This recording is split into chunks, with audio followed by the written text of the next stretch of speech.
everyone. I'm Steph Campbell. Welcome to The Good Love with Steph and Jonah, a show where a mom and son talk about the wounds we all carry, but seldom speak aloud in the beautiful mess of being human.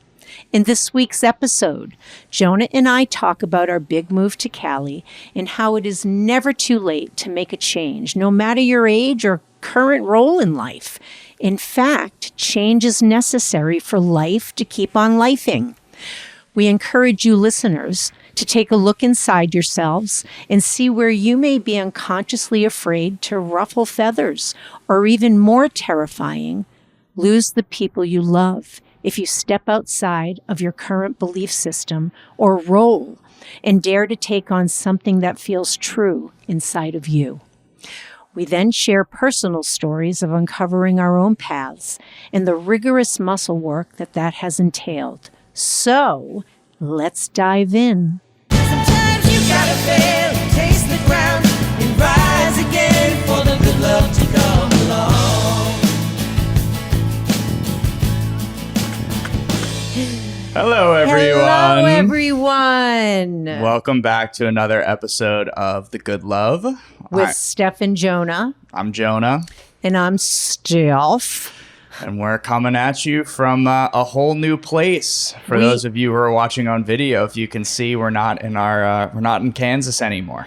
Yes, we are in a completely different place. Jonah is starting his, as we've shared about, he's starting his grad program in a couple weeks we don't need to say all the detail, right? But he's starting his grad program in psychology, and this is not going to be our typical setup, but just for today, we needed to record because you don't know this, but we haven't recorded for the last couple weeks. So welcome again to The Good Love with Steph and Jonah. And here we are. Here we go. Here we go. How are you doing today, Mom? I'm doing okay. I'm pretty exhausted, to be quite honest. My mic stand broke this morning, so we have it taped, and we're in close quarters, so... the very close quarters are hard to get used to. That's the Wood song. Oh, you might hear the washer. Jonah's doing a load of laundry. Probably not, but... Okay, that's good. So we have a very loud washer in the background. But anyways, I'm all over the place. I'm here for a handful of months, getting my son set up, checking out California. I'm still getting settled in the place I'm staying at. And I'm in a whirlwind, to be quite honest. Sorry, you Californians, I have not fallen in love with California. That has not happened for me. It's a beautiful state, and I'm really excited for this adventure. But no, I didn't show up and fall in love like everybody told me I would. That has not happened. Honey, tell me how you are so I can have a sip of my tea. I am doing well. I'm definitely a little bit tired. I've been setting up my new apartment. He's been very helpful on all fronts, by the way. Yeah, I've been assembling furniture, buying stuff on Facebook Marketplace. I just bought a car, which I'm very excited about. Beautiful.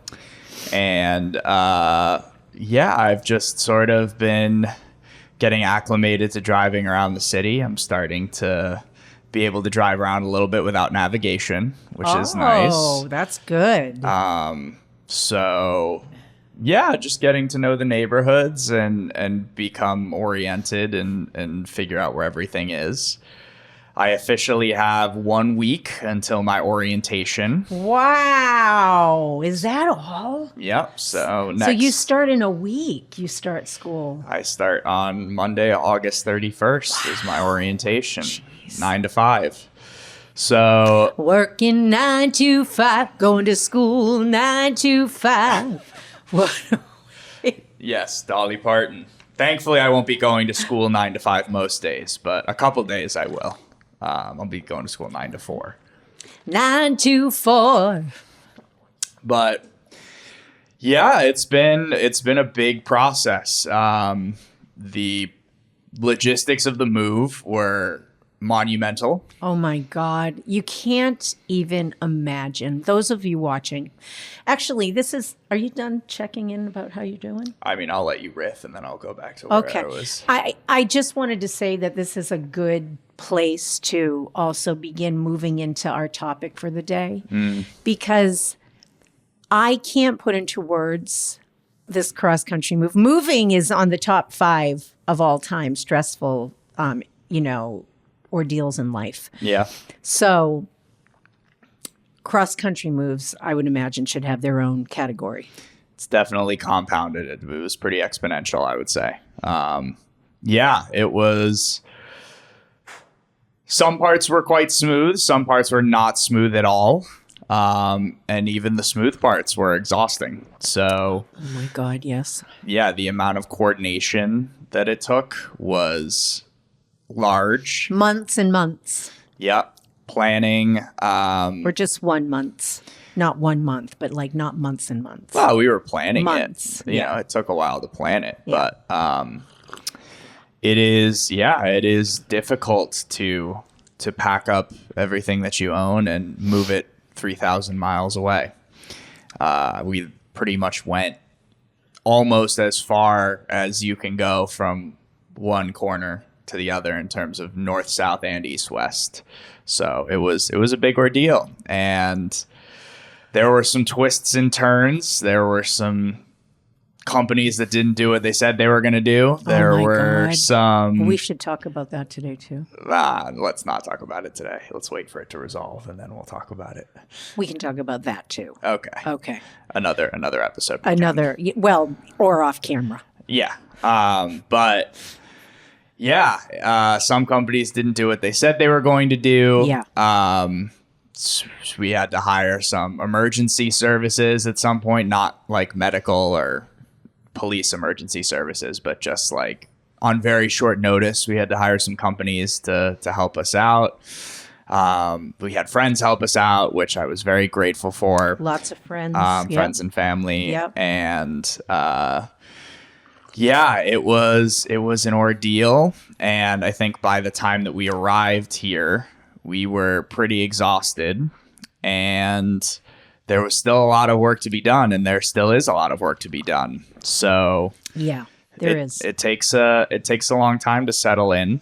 In any move. Yeah, and to fully get to know the area that you're in, to fully get to know your space, and to find a place for everything. So I think we are in the thralls of that process right now. Thralls? Yeah. Is that a word? I think so. Oh, I thought it was in the throes. In the throes, I guess. Yeah. For some reason, I thought in the thralls is also, but I don't know. I have to look up later, see if thrall is a word. I don't know. Now I know where you get correcting people from. Yeah, there you go. See? In the throes, in the thralls. Yesterday was Jonah's girlfriend, Marissa's birthday. Happy birthday again, Marissa. Happy birthday, Marissa. And we had a lovely dinner last night out. And when Jonah was a kid, when he was a little baby, really, when he was talking, though, he'd sit up in his booster chair, in his high chair. And anytime you said something, he'd go, actually, and he would correct you. Constantly. And you always knew when it was coming because he'd literally go, actually, just like that. And last night we were laughing about it. And I was like, I don't know where you get that from. And Jonah was like, I think it's just a me thing. And here I am. In a booster seat, 35 years old. 35. Oh, 35. Going, actually, thralls isn't a word. So, I guess. The acoustics in here are great. Yeah. Right? I think so, yeah. Yeah. In the kitchen. We're in our process. I have really liked California so far. I love San Diego, love the new city. I feel like I made the right choice with school. For sure. Which is a really good feeling. Yeah, for sure. And I feel like I'm certainly learning something new about the city every day at this point. Seeing a new place, learning that the city has something or doesn't have something.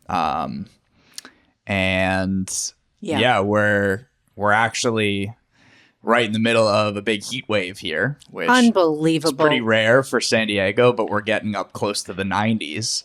It's supposed to be over 100 this week. I don't think that's true. That's what I listened to on the news. The NBC San Diego News was showing over Really? 100 degrees this week.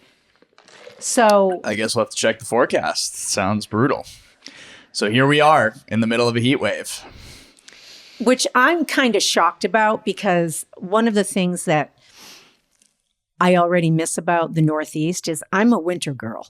I like the cold, so I can't believe I'm here and it's the middle of a heat wave. But I have some nice AC where I'm staying. So, well, it's not like we weren't having heat waves back in Mass. We had like 5 of them this year.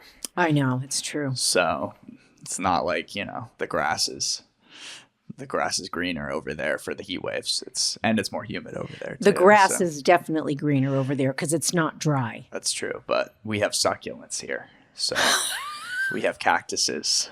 So beat that, East Coast. Jonah loves California, in case anybody is not clear about that. I do. I to be very clear, I love the Northeast in the summer and the fall, especially. I think fall in the Northeast is probably the best season in the world. Oh, it's so beautiful. And summer in the Northeast, aside from the mosquitoes, is fantastic. Mm-hmm. I love me a good lake trip up to Vermont. I love the trees, the greenery. It's beautiful. It's a wonderful, wonderful place. And so is California, in my opinion. So very lucky to be associated with these two places right now.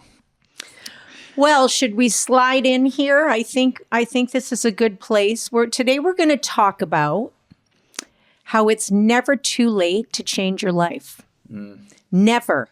I don't care if you're in your teens, 20s, 30s, 40s, 50s, 60s, 70s, 80s, 90s. Ages my mom will never know anything about. That's right. I'm She's still in permanently 35. I'm mid-30s still. Yeah. So, but never, it's never too late. And I am living proof of that over and over and over again. I chose to follow my son out here. He's going to grad school. He actually said to me, "Mom, come with me." I had toyed with it anyways. But in my entire 35 plus years, I never envisioned I'd ever see California. I'm not a big traveler. I've been out of the country because I sang on a cruise years ago. I don't even think I've been to Canada officially. I'm just not a traveler. It's not something I aspire to. Did you ever go to Canada unofficially? There we go. Okay. Actually, But yeah. my thought, by the way, around that was that I did go to Niagara Falls, the New York side. Okay. So maybe you skirted over we accidentally. may have unofficially touched Canadian waters. I don't know. But You would have felt it. It's way more acidic. we would have all gone, eh? We would have all gone, eh? Oh, sorry, eh? For about 2 seconds.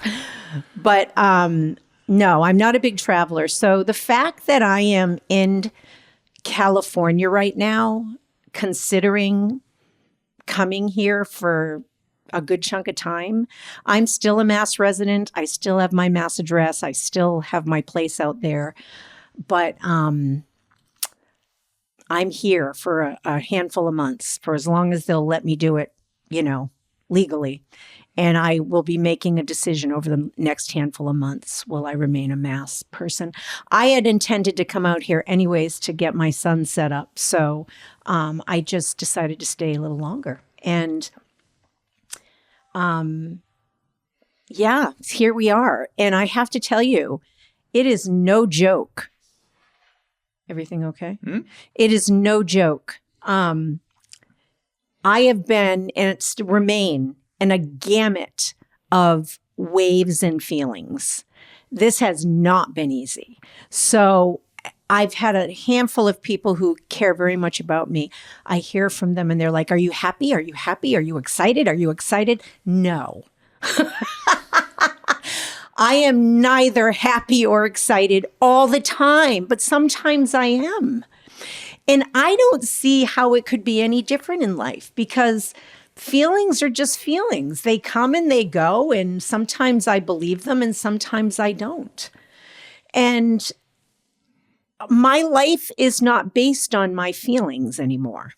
Nothing about my life is based on my feelings. Nothing. I have them.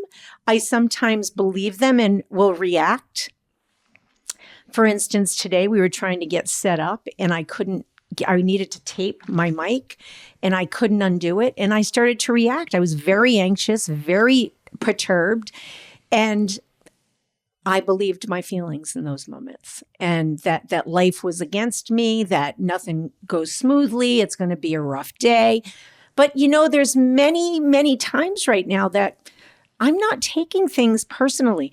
There is something to be said for geography and getting far away from a place you feel deep wounds in. I feel deeply wounded by Massachusetts. I have some deep, deep wounds from Massachusetts, familial wounds, extended familial wounds, friend wounds, feeling disregarded, left out of things, not made up, like actually have been. And it was consuming me. The minute I stepped off that plane and got over my benzo high, I'm not a good flyer. So I have to load up on some drugs. Let me put it that way. So I have a very limited recollection of, oh shit. Did I do something? No, you're good. A limited recollection of, am I good over there? Yeah, you're good. Of Friday when we arrived, and we arrived early. That said, so I really don't remember much from Friday. Her alter ego, Pam, as in lorazepam, took over for the day. Pam was in control on Pam Friday. was in control. That's what Jonah calls me when I'm flying on lorazepam, is Pam. So yes, Pam steered the boat on Friday. But once Pam went to sleep, literally, and then Steph woke up on probably Sunday or Monday. What was my original point? Geography. I'd realized the level of distance that I was longing and needing, maybe not even longing. And I realized, pardon the pun regarding medication, this is good medication that tastes bad. Dr. Jan has taught me that term. This move is good medication that tastes bad. I put that out to all of you listeners, all of you watchers, and all of you therapy goers and all of you considering therapy. There is something to be said for when we are children and our parents give us medicine that we flinch at. Mm-hmm. And have you ever heard the phrase, it's good medicine that tastes bad? Yeah. Well, as adults, we have that too. We have that need, except ours is a little bit more challenging because as adults, when we put on our adult suits, we think we know better. Most of the time, I know so many people who think they know it all, and I lead the pack in that often. I get up every morning and religiously take my know-it-all. And but I really do want to put a shout out and have a conversation about the level of change this has been, what it's requiring, that life is not, the goal of life is not consistent happiness all the time. That when you hit a bump or you have a sad feeling, you should sit and allow it. Otherwise, you're going to start eating or drinking or treating yourself very badly. And again, it's not that the feeling is true. It's just that it exists. And I believe that feelings are our map into our inner worlds. Feelings are the map. You know, when we were in my generation, we'd literally take out a map. Now we look up GPS. Still a map. Feelings are the GPS of the unfolding of your life getting better. And sometimes it gets worse before it gets better. As a matter of fact, Dr. Jan has also taught me that as things get better, at first you sometimes feel worse. And I say sometimes not to scare people. It's really all the time. You feel worse first. Yeah. You feel worse because all the shit that has been stuffed down inside your soul comes up. Yep. It's like a fever. It's like a fever. So I am allowing the fever of what has just occurred over the last handful of years in Massachusetts that I thought was going to destroy me, basically, and didn't. It's another thing that has not destroyed me. Another shout out to all you listeners. We're pretty resilient people if you really, really allow yourself to see that. I am allowing the fever to take its course. The infection is gone.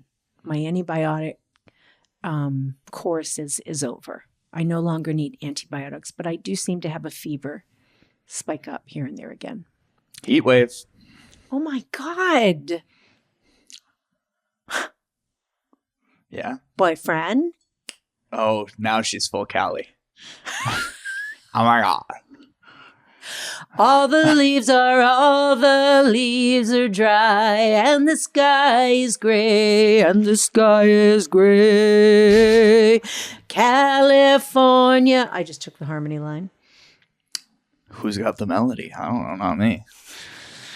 Yeah, I think those are all really great points. I think number one, I do think that geography, while not a cure, can be a catalyst. For sure. I think proximity has a way of unconsciously sapping energy in a way that is tough to be aware of because, well, you may not be actively giving energy to something.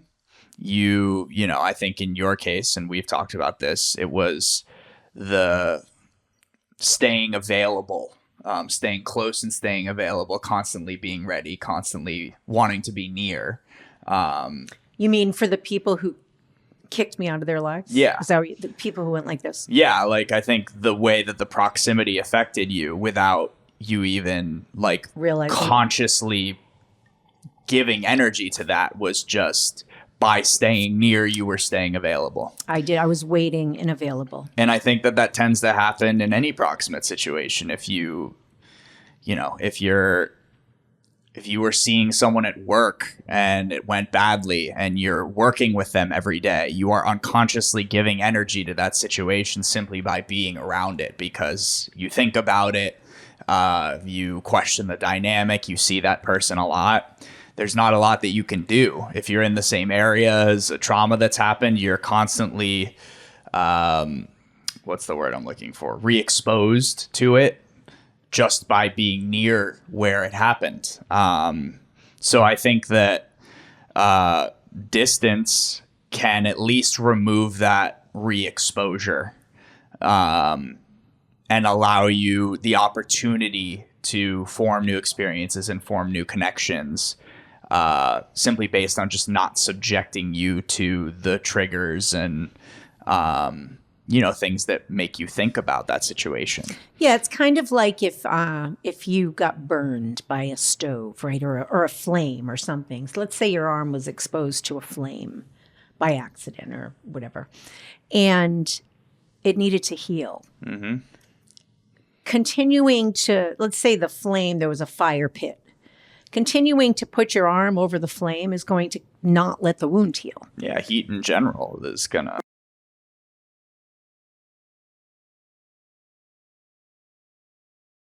Away from the heat and the flame, and go to a different area that the flame isn't, to allow the wound to heal, right?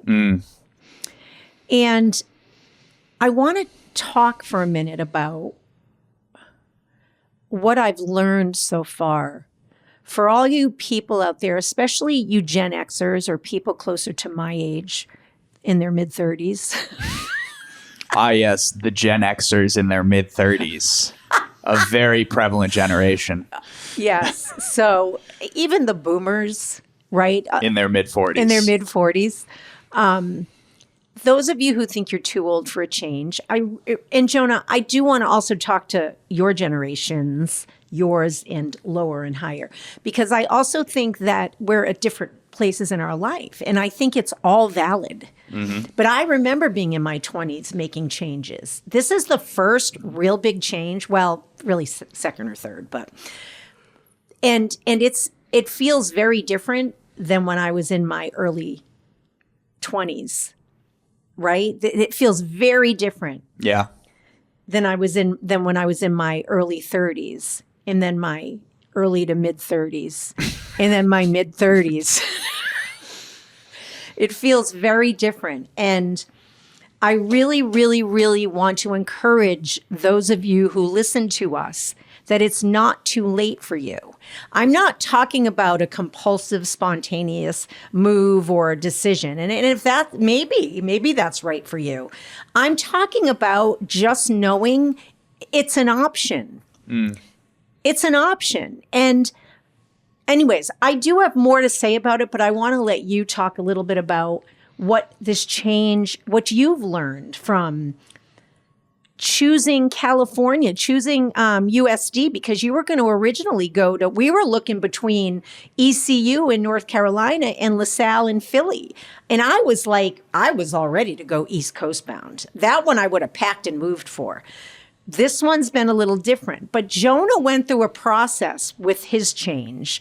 We just talked about this at dinner. And this wasn't a spontaneous decision for you. I think, and you can actually, maybe you're going to balk at this, maybe it's not true. I think some of that had to do with me, actually. I think that you were even a small bit conscious about it because you knew I didn't want to go to California. Right? But you also knew Marissa didn't want to go to North Carolina. So it was like you really had to find your own north in this. Yeah. Yeah. I think there were a lot of different aspects. I think both the ones that you just named, I think finances. Yep. I think, the value of education, how good the education was based on what I was paying, the location. There were a lot of factors. And I think, pretty early on, I identified ECU as kind of the most balanced in between all of the factors. Like it seemed to check a lot of boxes, satisfactorily, not like in an exemplary fashion, but in a way where I could be like, oh, okay, it's a great value. It's on the East Coast. It's pretty close to Massachusetts. They have a good job placement. They have a pretty well-renowned program. North Carolina seems like it could be a nice place. It checked a lot of boxes. And, when I threw in the USD application at the start of my application period, I had originally wanted to apply to San Diego State, SDSU, which was also in San Diego, but it was a California state school. And even though I was an out-of-state student, it would be a lot cheaper. But I missed the application deadline by a couple days because I had not yet fully committed to the grad school route. So when I threw in the USD application, I knew that it was an expensive school and very far away. So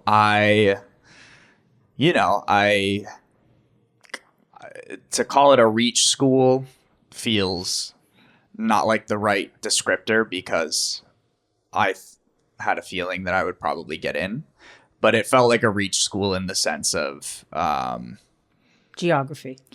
Geography, and also just like money, and like it just felt like a school that I would probably never go to. Can I ask you a question? Mm-hmm. Because I remember at least part of your process, and I remember you and I remember the look on your face when you chose for sure. I remember the look of relief and excitement. So even though I think, especially for your generation and your general age group, right, and the younger people, mm-hmm.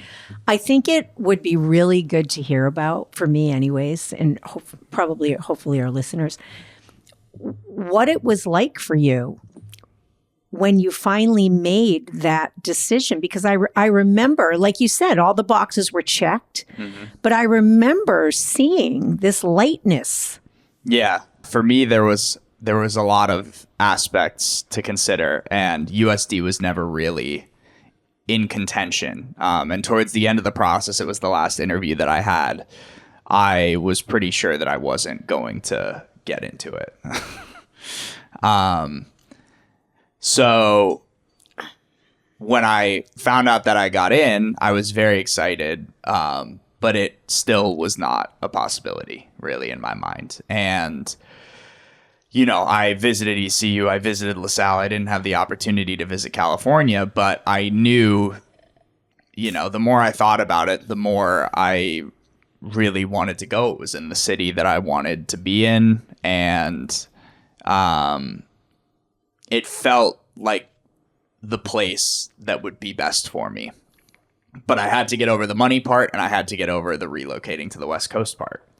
And we did a Byron Katie workshop.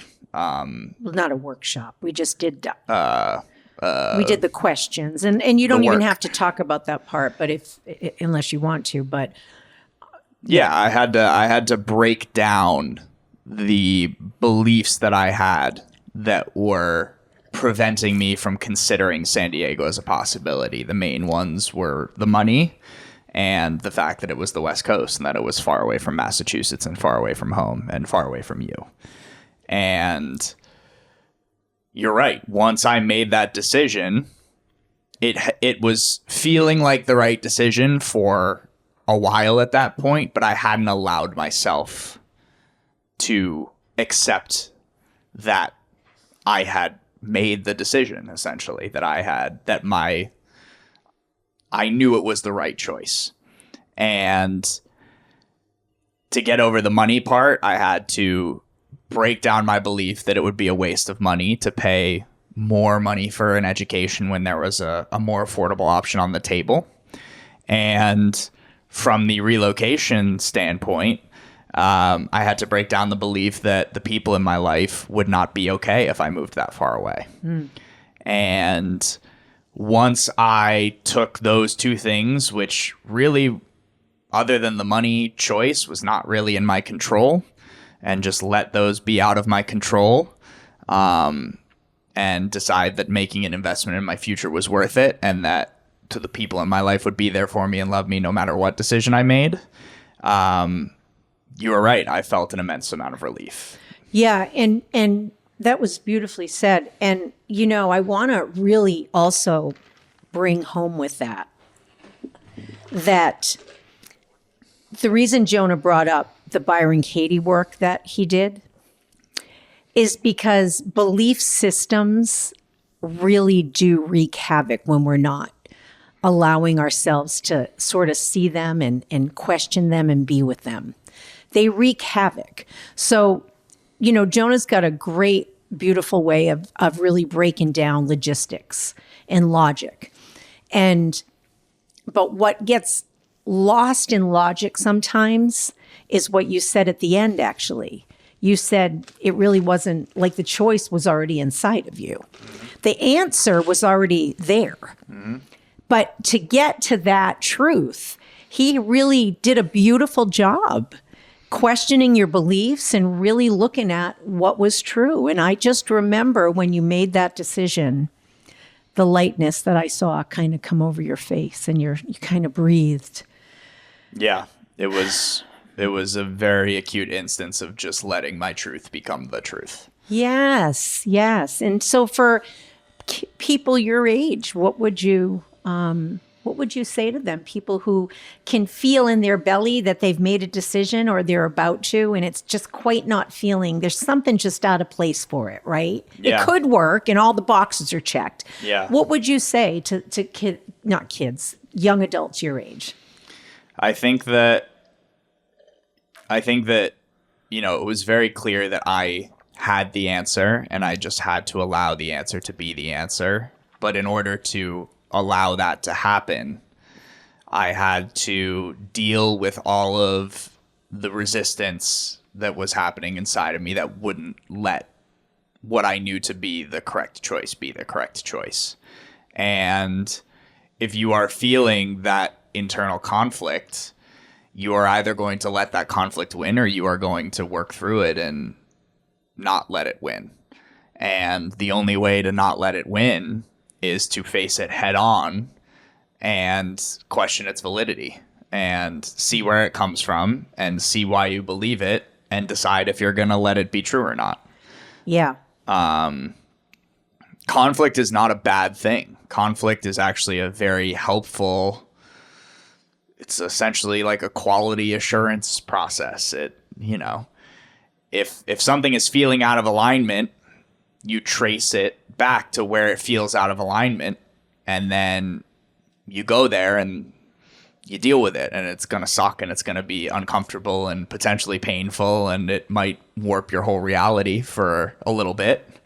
But you also said something else that was very important in everything you just explained, which is you knew the people who loved you and cared about you would be there. yes, Because you will lose people in the process. When we follow our truths, we do. Sometimes relationships take their course, or somebody becomes unhappy with you, or whatnot, and things do break down sometimes.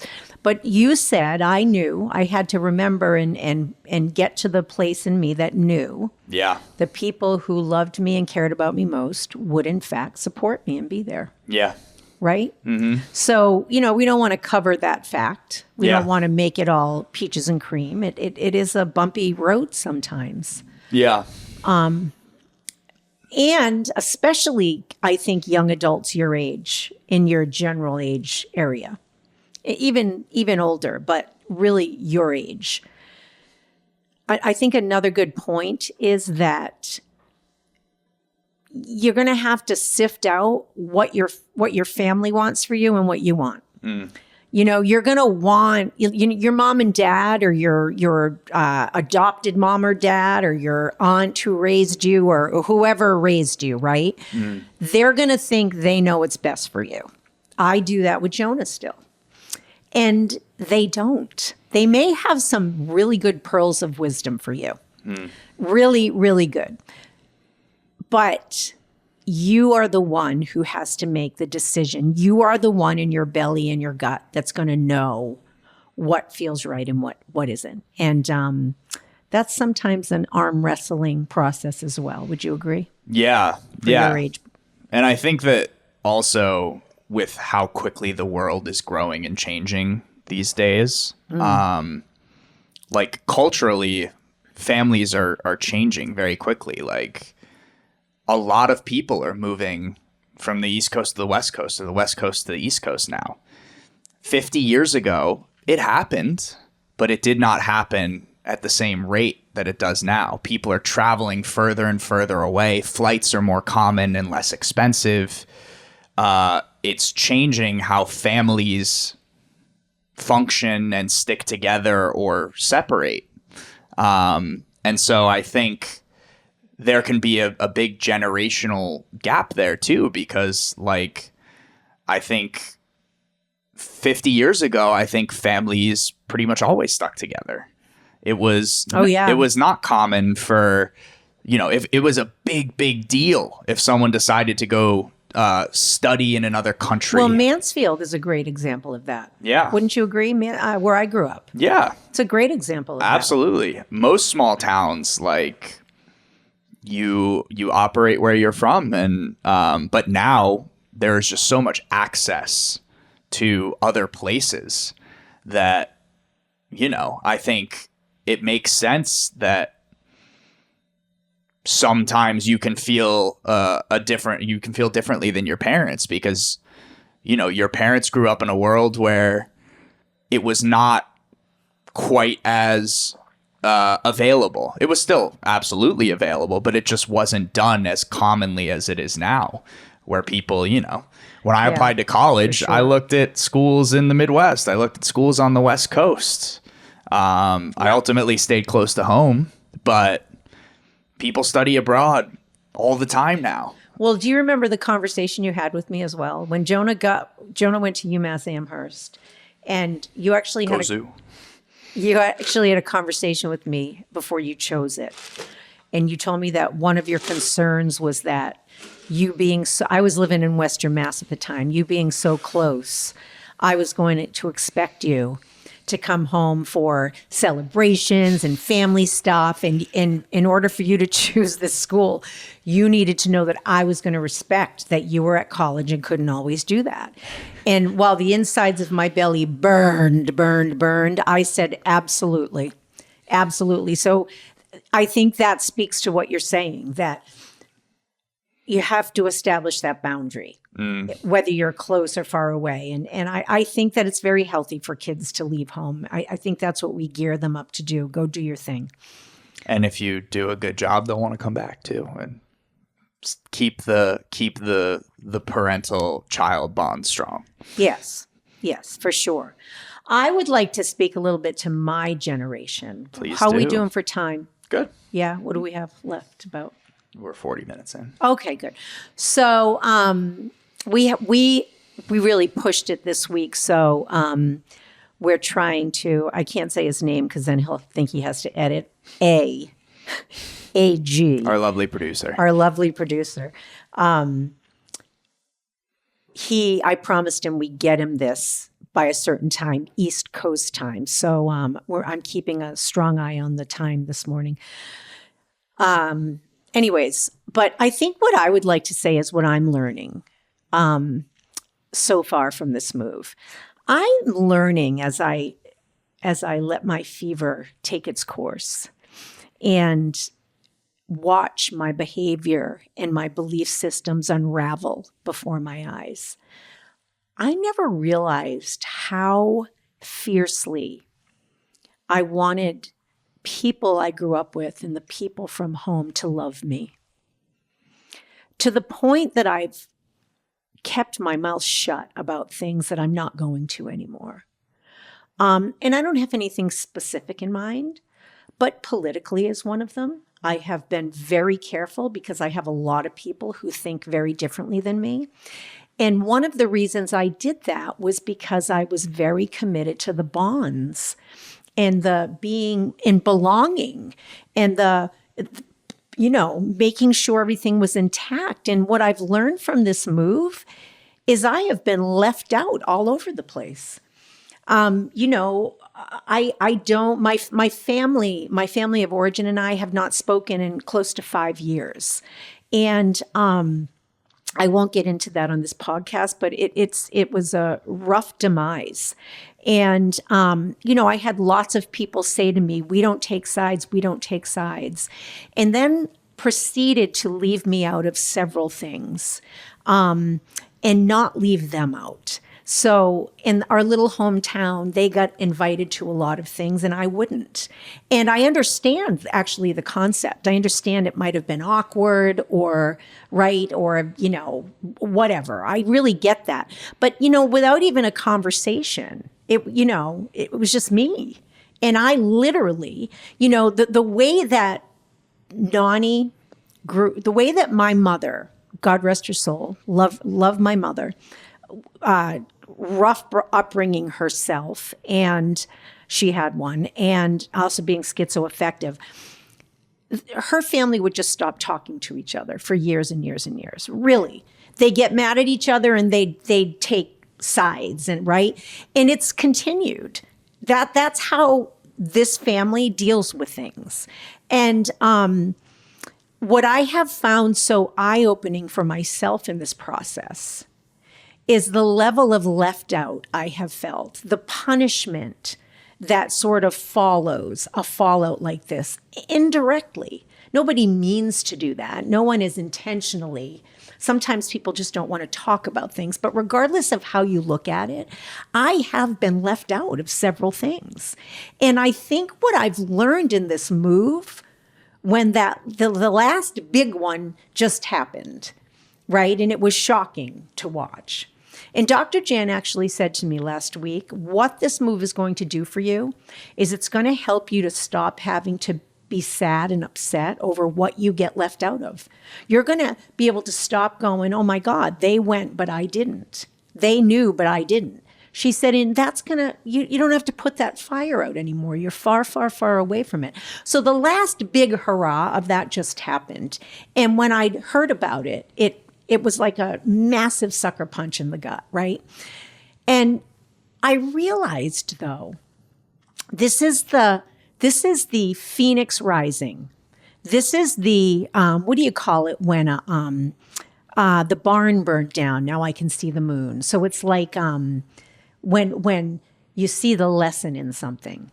Like seeing the moral of the story? The moral of the story, or the, the lemonade from the lemons. Yeah. Is that I'm seeing how fiercely I have kept my mouth shut and squelched my own beliefs, not like fighting for my beliefs, like I should say this, or I want to behave a certain way. I don't want to be unkind. I don't want, right? And sometimes we are, but that's not my goal. But my goal is to speak loudly and proudly of things that I think are going to benefit the world. And politically, I've been very careful because I have people in my life who don't like when I speak up. Well, that's about to stop. Not as rebellion, not as a take that, but because it didn't work. It didn't work. No matter how well this wasn't conscious, by the way. Okay. So those of you considering making a change, I think what I'm encouraging is that you look at what unconscious bonds are you keeping in place by keeping your mouth shut? What unconscious bonds are you keeping in place in the spirit of hoping you don't get bam, kicked out of the tribe or kicked out of the crowd? Where aren't you moving to? What risks aren't you taking? What are you doing or not doing in your life because you don't want to ruffle any feathers? Because I am telling you, I am living proof it does not work. It does not work. I have nothing against anybody who's left me out of anything. I love the people I grew up with.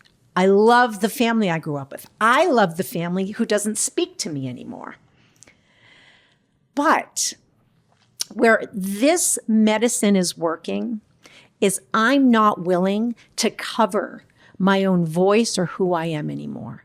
I'm not. And there is a new level of this happening for me. A lot of people who know me well might hear this and go, what are you talking about? You have a voice, you speak your mind, blah, blah, blah, right? It's true. I do most of the time, but there is a level that I don't because I've been more committed to being loved. I've been more committed to being terrified of not being liked. I've been more committed to losing all of my bonds and my friends. But Jonah, like you said, the ones that really matter have gone nowhere. I have several people who have encouraged me during this move, several people who have not blown me off, right? We have a whole Tedesco family who has opened their arms to us and taken us in every single holiday, right? I'm still very close to Judy and Mary Joan and Jeannie and all that accompanies that, right? All of the family. I know that if I wrote Andy Tedesco today and said, hey, how you doing? He'd be like, Steph, like, right there. There are many things intact, people who have not. This is my favorite. For those of you just listening, I put my palm out and I flick my palm, and I'm the pretend person on that palm. I do that to Jonah sometimes, right? If we're trying to flick me down the road. You going flicking me down the road is what I say to him. Anyways, at the risk of really, this is why I can't say his name. This is why our producer gave me this platform, because I have a lot to say. I have a lot to say, and I am a word person. I use lots of words. And I'm about to use more. Spoiler alert. Spoiler alert. More and more words are going to be used. Yeah. So that's what I'm learning, that the level of conformity unconsciously that I have been willing to take on so that I am loved and not left out of things, game over. game over for me. It didn't work. Didn't work. And I didn't even know I was doing it, by the way. I didn't know it wasn't a conscious thing, if that makes any sense. But that's what I'm learning, that the people who love you, they're going to stay. They're going to stay. And the people who love you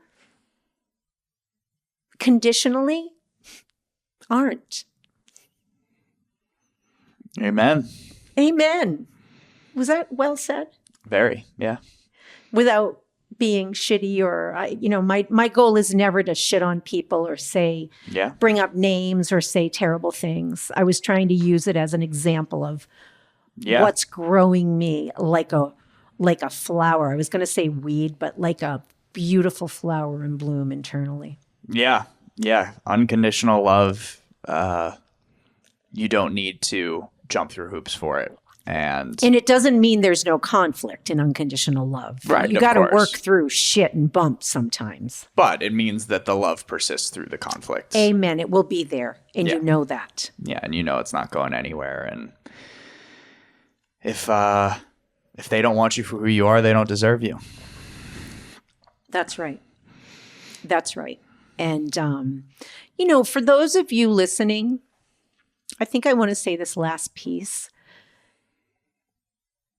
What you say and don't say matters. So if you're uncomfortable or there's something that you've decided to blow off and not talk about with a friend, but they're going to find out later about it, you might want to consider talking to them about it, even if it's a hard conversation, because hard conversations, they in love and good relationships, they can endure that. Yeah. And things that need to come out generally find a way out.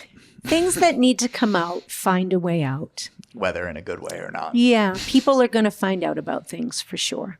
For sure. So, anyways. I think that's a good place. Is that a good place to kind of start wrapping up a bit? I will say that the time change is I'm not a big fan of. Yeah. 5:30 comes or 6:30 or I'm in bed and I'm like, oh, I got to call Judy. And I'm like, oh my God, it's 2:30 in the morning. Yeah.